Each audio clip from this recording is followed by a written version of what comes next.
Assalamualaikum warahmatullahi wabarakatuh. Waalaikumsalam Waalaikumsalam warahmatullahi warahmatullahi wabarakatuh. wabarakatuh, Mem. Selamat pagi, gimana kabarnya semuanya? Alhamdulillah sehat, Baik, Mem. Mem. Selamat pagi, Mem. Alhamdulillah sehat, Mem. Oke, sebelum kita belajar, ada baiknya kita berdoa. Silakan pimpin Rahmi. Ada Rahmi? Ya, Mem. Oke, silakan pimpin doa, Nak, sebelum kita mulai pelajaran. Sebelum belajar, marilah kita berdoa agar mendapat keberkahan dari ilmunya. Berdoa dimulai.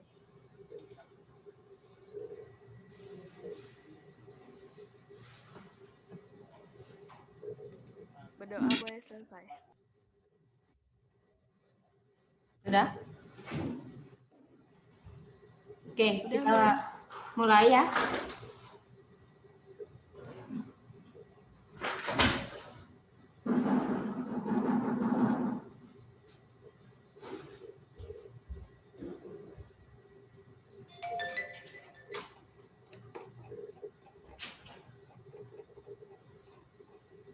kita akan mulai bahas tentang lanjutan dari minggu lalu ya. Minggu lalu kita belajar tentang konsinyasi. Nah, ini kita akan bahas tentang karakteristiknya ataupun ciri-ciri dari konsinyasi. Nah, sebelum kita masuk ke materi, maka indikator pembelajaran dari karakteristik konsinyasi ini bisa kita harapkan kalian dapat menjelaskan karakteristik konsinyasi, pengolahan makanan khas daerah yang dimodifikasi, serta menganalisis keuntungan konsinyasi pengolahan makanan khas daerah yang dimodifikasi, baik dia dari bahan nabati maupun hewani. Nah, kita lihat yang pertama karakteristik transaksi konsinyasi. Nah, kalau untuk menurut Yunus dan Harnanto ya, karakteristik transaksi konsinyasi itu adalah pertama karena hak milik atas barang-barang masih berada dalam pengamanat ya. Jadi barang-barang itu perlu dilaporkan ya sebagai persediaan oleh pengamanat. Jadi di sini dia tidak diperhitungkan sebagai persediaan dari pihak komisioner ataupun kosigni ya, karena dia masih milik si pengamanat. Ini sistemnya kan adalah titipan. Nah, yang kedua, pihak pengamanat ataupun konsigner itu sebagai pemilik tetap bertanggung jawab sepenuhnya terhadap semua biaya yang berhubungan dengan barang konsinyasi, mulai dari pengiriman ya, kemudian konsigni juga berhasil menjualnya kepada pihak ketiga. Nah, jadi di sini konsigner tetap menjadi pemilik dan bertanggung jawab sepenuhnya. Yang berikutnya, pihak penerima barang dalam batas kemampuannya mempunyai kewajiban untuk menjaga keamanan dan keselamatan barang-barang komisi yang diterimanya. Jadi di sini ketika barang sampai, maka si penerima barang ini wajib menjaganya sampai barang itu laku atau sampai barang itu dipulangkan kembali jika tidak laku. Jadi di situ merupakan tanggung jawab dari si penerima barang. Ya, punya kewajiban seperti itu. Tapi kalau rusak misalnya di tempat itu, maka menjadi tanggung jawab si penerima, bukan si pengirim barangnya. Nah, kalau menurut Ratnaningsih, ya transaksi penjualan biasa ya dan transaksi konsinyasi ini menyangkut tentang penyerahan barang dagangan. Jadi di sini ada perbedaannya. Yang pertama untuk transaksi penjualan biasa itu biasanya barang diserahkan kepada pembeli diikuti dengan berpindahnya hak atas barang tersebut dari penjual kepada pembeli. Nah, tapi kalau dia transaksi konsinyasi, penyerahan barang dagangnya ini dari pengamanat kepada komisioner tidak berarti perpindahan hak atas barang tersebut. Jadi bedanya kalau dia transaksi penjualan biasa langsung berpindah hak atas barang tersebut. Tapi kalau konsinyasi tidak. Ya. Jadi sebenarnya lebih enak kita sistem penjualan konsinyasi. Jika kita sebagai penerima karena kita tidak punya tanggung jawab dalam memikirkan arus laku atau tidak. Yang penting ketika di penjualan transaksi konsinyasi barang yang dititipkan ada laku, maka kita dapat komisi. Tapi jika tidak, kita juga tidak punya beban ataupun tanggung jawab mengenai ganti rugi barang tersebut. Itu perbedaan dari transaksi penjualan biasa dengan transaksi konsinyasi. Nah, kemudian kita lihat dari perbedaan transaksi penjualan biasa dengan penjualan konsinyasi. Jadi di sini berakibat ya, pertama tidak ada pendapatan dan juga laba kotor yang diakui pada saat barang diserahkan oleh pengamanat kepada komisioner.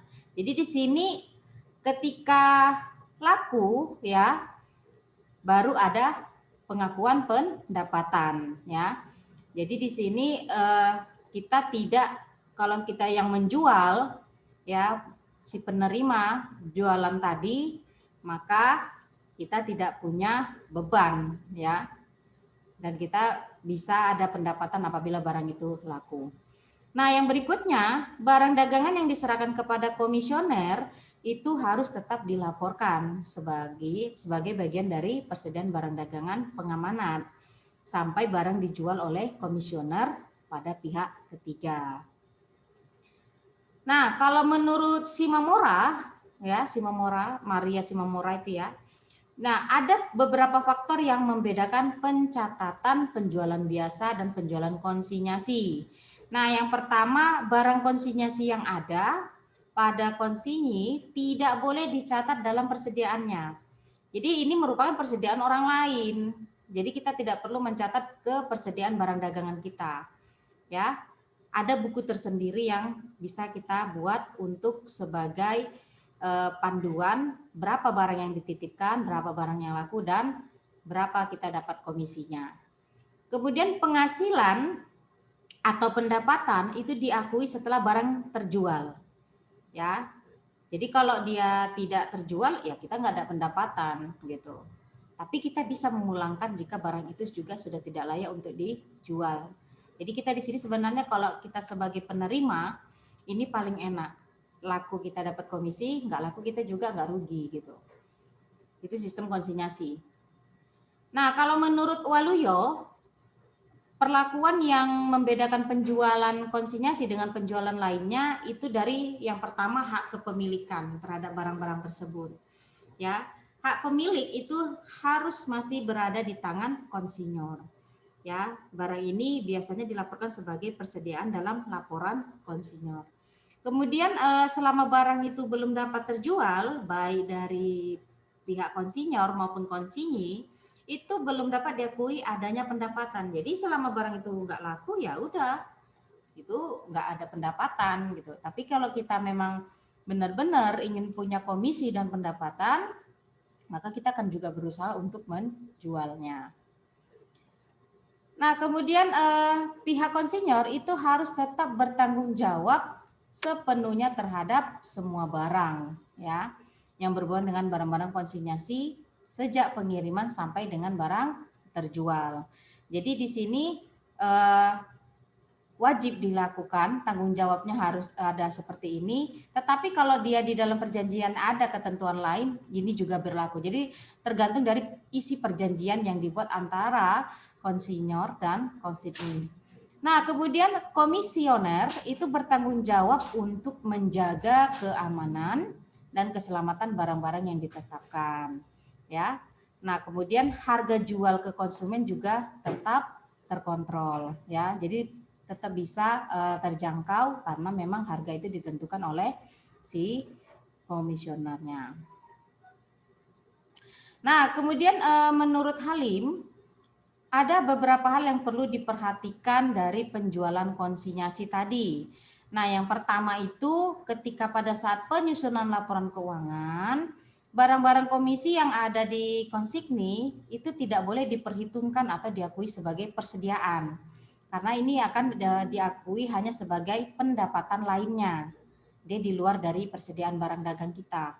Ya, jadi ketika dia laku, maka itu bisa diperhitungkan sebagai pendapatan lain, bukan pendapatan dari hasil penjualan barang dagangan kita. Nah, kemudian pengiriman barang konsinyasi ini tidak boleh diperhitungkan atau diakui sebagai penjualan oleh pihak konsigner, ya, sebelum barang tersebut terjual kepada pihak luar. Jadi intinya sebagai penjual, kita sebagai penjual ya atau konsignor, maka barang ini hanya bisa diakui pendapatan lain ketika barang itu dijual. Ya, tapi kalau tidak ya kita tidak punya pendapatan tambahan, ya. Nah, kemudian pada saat penyusunan laporan keuangan, ya, barang-barang konsinyasi yang ada di konsigni itu harus diperhitungkan atau diakui oleh pihak konsigner sebagai persediaannya, ya. Nah, kemudian semua beban yang berhubungan dengan barang konsinyasi atau komisi sejak saat pengiriman sampai dengan terjual menjadi tanggung jawab konsignor. Nah, kemudian kalau untuk batas-batas tertentu ya, ini konsigne harus memelihara dan menjaga keselamatan barang yang dititipkan ya, sesuai dengan komisi yang diterimanya. Oke, kita lihat dari keuntungan penjualan konsinyasi bagi pengamanat atau konsigner. Keuntungannya kalau kita yang dititipkan itu kalau menurut Yunus dan Harnanto ya, jadi ada beberapa alasan pihak pengamanat untuk memilih penjualan konsinyasi ya, karena memang di sini menguntungkan sebenarnya. Yang pertama itu konsinyasi itu merupakan cara untuk lebih memperluas pasaran ya yang dapat dijamin oleh seorang produsen atau pabrikan. Nah, di sini dapat memberikan keuntungan apabila barang-barang yang baru diperkenalkan ataupun permintaan produk tidak tertentu dan belum terkenal. Ini biasanya lebih diutamakan sistem konsinyasi. Kita menitipkan dulu di toko-toko yang ada agar barang-barang dapat mudah dikenal oleh masyarakat. Nah, kemudian penjualan pada masa-masa yang lalu dengan melalui dealer itu biasanya tidak menguntungkan. Maka harus dengan metode konsinyasi di toko-toko yang ada, yang bersedia untuk dititipkan barangnya. Kemudian harga barang menjadi mahal dan membutuhkan investasi yang cukup besar bagi pihak dealer apabila harus membeli barang-barang yang bersangkutan. Jadi di sini biasanya kalau kita punya toko itu kita merasa berat apabila barang itu belum terkenal. Jadi biasanya kalau dengan sistem konsinyasi ya nggak masalah karena kita juga selain dapat komisi, barang ini juga tidak merupakan beban bagi kita. Mau laku atau tidak itu bukan beban kita gitu. Tapi kalau laku itu merupakan pendapatan lainnya dari kita. Nah, kita lihat dari risiko-risiko yang dapat dihindarkan oleh pengamanat itu biasanya barang-barang konsinyasi itu tidak ikut disita apabila terjadi kebangkrutan karena itu bukan punya kita. Jadi ini akan dikembalikan ke pihak konsigni ya. Konsignor. Jadi di sini kita merupakan sebuah agen ataupun dealer ataupun ya sebatas penjual gitu karena kita tidak bertanggung jawab hak kepemilikannya. Makanya ketika kita bangkrut terjadi penyitaan barang, maka barang ini tidak boleh disita karena bukan punya kita. Ya. Nah, kemudian dari segi harga ya, harga eceran barang-barang yang bersangkutan itu juga dapat dikontrol oleh pengamanat ya. Begitu juga dengan jumlah-jumlah barang yang siap dipasarkan dan stok barang tersebut. Nah, kalau untuk menurut Ratna Nyangsi, keuntungan dari penjualan konsinyasi ini bagi pengamanat atau konsinyur itu yang pertama adalah pemasaran produk yang lebih luas. Nah, jadi di sini kita bisa meletakkan barang-barang itu di berbagai macam toko yang bersedia, ya tidak terbatas luas daerahnya, ya. Kemudian pengendalian atas harga jual kepada konsumen. Nah, di sini yang mengatur harga jual adalah si penyerah barang ya, konsignor. Jadi konsignor ini hanya menjual karena nanti ketika laku dia mendapatkan komisi dan tidak mengeluarkan modal. Dia hanya menjual mendapatkan komisi. Resiko kerugian yang lebih kecil dalam hal komisioner menderita pilot. Jadi gini, kalaupun misalnya di toko yang kita titipkan mengalami bangkrut ataupun kerugian gitu, itu tidak tanggung jawab dari toko yang dititipkan. Begitu juga sebaliknya, ketika yang menitipkan barang ini mengalami bangkrut, juga si penjaga toko ya atau si pemilik toko itu juga tidak mengalami kerugian. Karena apa? Dia tidak mengeluarkan modal, hanya menerima titipan barang. Ini keuntungan dari penjualan konsinyasi dibanding penjualan biasa. Nah, kemudian kalau menurut Drebin dalam Arifin ya, itu alasan bagi pengamanat untuk mengadakan penjualan konsinyasi yang pertama itu merupakan salah satu cara yang paling efektif untuk memperluas daerah pemasaran, terutama untuk barang-barang yang produk baru ya.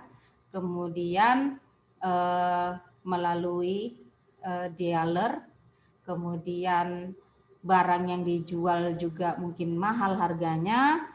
Nah, kemudian fluktuasi harga barang tersebut sangat besar. Jadi di sini biasanya dealer tidak mampu membelinya atau tidak mau membelinya karena harga yang mahal, maka cukup dititipkan. Siapa yang membeli, maka dia akan diberikan komisi bagi si penjualnya. Nah, kemudian barang konsinyasi tidak ikut disita. Nah, sama seperti yang pendapat si apa tadi ya, Ratna Niyangsi ya. Kemudian harga barang yang bersangkutan juga tetap mudah dikontrol sehingga jumlah barang yang dijual juga selalu tersedia ada di gudang ya, mudah dikontrol juga. Jadi resiko kekurangan atau kelebihan barang dapat ditekan dan memudahkan untuk rencana produksi. Nah, kita lihat dari keuntungan penjualan konsinyasi bagi komisionernya, bagi si penjual toko. Nah, yang pertama kalau menurut Yunus dan Harnanto tadi ada alasan kenapa pihak komisioner atau konsigni memilih penjualan konsinyasi. Yang pertama, pihak konsigni itu dilindungi dari kemungkinan risiko gagal. Ya, jadi tidak ada kerugian bagi konsigni jika barang yang dipasarkan itu tidak laku. Dan tidak ada keharusan menjual dengan rugi. Ya, dia jual apa adanya aja sesuai dengan modal yang diberikan dan harga yang diberikan. Nah, kemudian resiko rusaknya barang dan adanya fluktuasi harga dapat dihindarkan.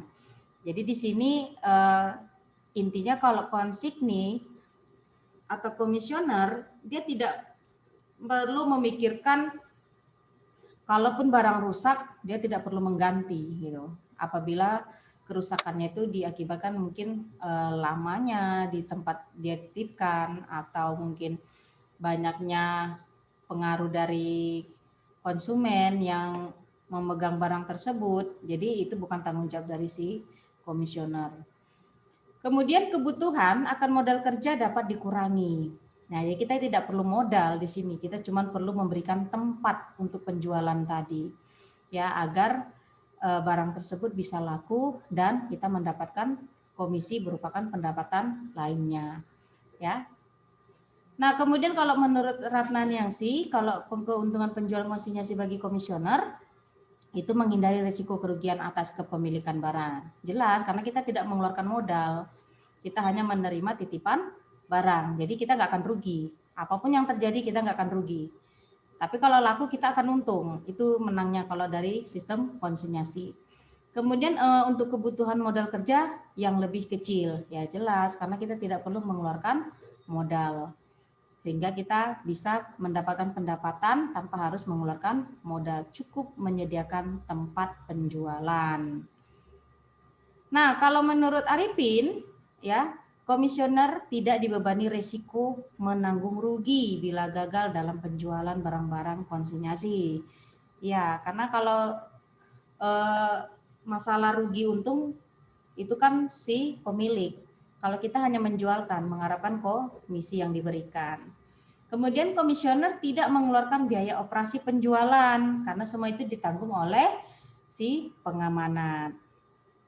Nah, kemudian kalau terdapat barang konsinyasi yang rusak itu dan terjadi fluktuasi harga, maka hal tersebut itu dibebankan oleh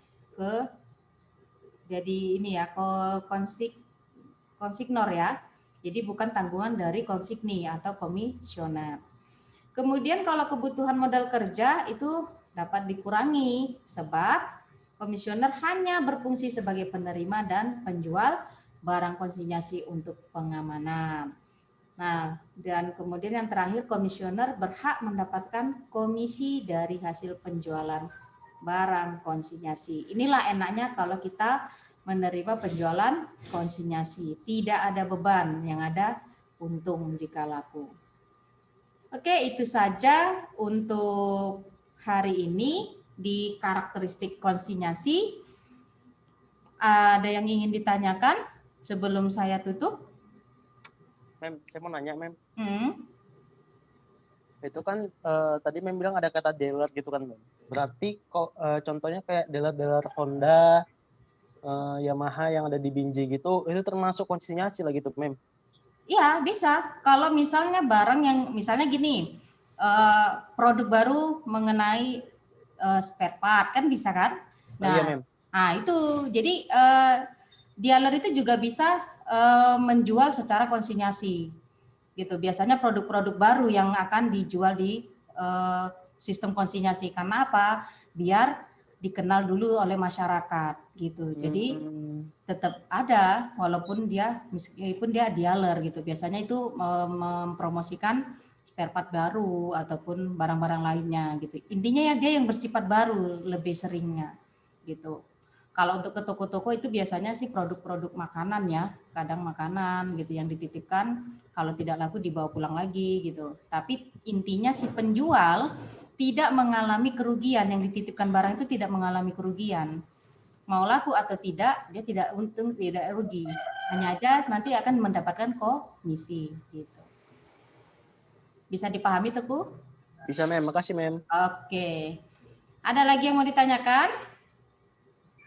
Mem, saya ingin bertanya, Mem. Jadi, Mem, kalau misalnya ada promosi, beban promosi itu nggak masuk ke beban komisioner, Mem? Enggak. Dia intinya semua tanggung jawab dari si pemilik. Kalau kita ya sebagai penjual yang dititipkan, itu tidak tanggung jawab kita. Kita hanya menyediakan tempat. Jadi seperti saya katakan, kita hanya menyediakan tempat. Tempat untuk mempromosikan barang dia gitu. Kalaupun barang itu laku, terjual, kita dapat komisi. Tapi kalau nggak laku, kita juga nggak rugi karena kita tidak mengeluarkan biaya apapun gitu. Bisa dipahami, Aidil?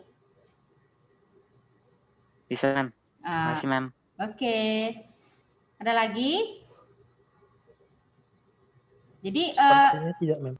intinya lebih untung kita kalau penjualan konsinyasi daripada kita penjualan biasa. Jika kita sebagai pemilik toko. Kalau penjualan biasa kita kan kadang mengeluarkan biaya juga, kita bayar dulu baru kita jual gitu kan, sesuai dengan harga yang kita inginkan. Tapi kalau di konsinyasi kita cukup menyediakan tempat aja untuk barang yang dititipkan. Nanti kita tinggal memperoleh komisinya. Nah, sama seperti kalau sistem kantin kita itu kan sistem konsinyasi, nah. Berapa misalnya kue yang diantarkan di kantin itu kan cukup kita menyediakan tempat kan. Nah, ketika kita jualkan, kita kan dapat komisi. Contoh misalkan kalau dari komisionernya tadi itu si penitip barang 900, kantin menjual 1000, berarti komisinya 100 per buah gitu. Makanya tidak perlu keluar modal, karena apa? Kita cukup menjaga aja, menyediakan tempat. Kalau barang itu laku syukur hitungan gitu. Kalau nggak laku ya udah silakan bawa pulang gitu. Jadi nggak ada ruginya. Karena kita tidak mengeluarkan modal apapun, hanya tempat yang kita sediakan. Oke, itu saja untuk hari ini. materi kita. Minggu depan kita lanjutkan dengan topik yang baru. Assalamualaikum warahmatullahi wabarakatuh.